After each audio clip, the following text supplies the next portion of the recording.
हिजो मलाई एकजना भाइले फोन गर्नु भएको थियो मेलबर्नबाट, पढाइ सकिन, 2 महिना बाँकी रहेछ, 2टा युनिट पढ्न बाँकी थियो। उहाँले आफै भिजा एक्सटेन्सन हाल्नुभयो, स्टुडेन्ट भिजा।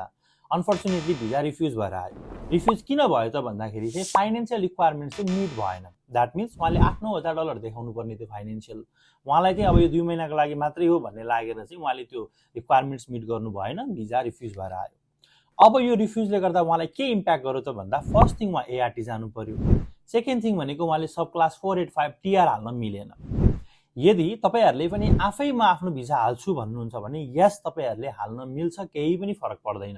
तर यस्तै गल्ती तपाईहरुको पनि नहोस् भनेर एमजे एजुकेसनको वेबसाइटमा जानुभयो भने चाहिँ तपाईले त्यहाँ कन्सल्टेसन बुक गर्न मिल्छ, जहाँ एउटा अप्सन छ तपाईको भिजा एप्लिकेसन हामीले रिभ्यू गर्दिन्छौं। तपाईले गर्नु भएको कुरा भयो कि भएन भन्ने कुरा हामी चेक गर्दिन्छौं। त्यो अप्सन तपाईले त्यहाँ पाउनुहुन्छ नोमिनल फीमा। जुन चाहिँ तपाईले जुन एप्लिकेसन आफै हाल्न खोज्नु भएको चाहिँ माइग्रेसन एजेन्टलाई चाहिँ मैले हाई फी पे गर्नुपर्छ भन्ने कन्सेप्ट छ, त्यो कन्सेप्ट चाहिँ हामीले ब्रेक डाउन गर्दैछौं। तपाईले हाम्रो वेबसाइट भिजिट गर्नुस्, फर्दर तपाईले पाउने इन्फर्मेसन चाहिँ त्यहाँबाट पाउनुहुन्छ। Thank you.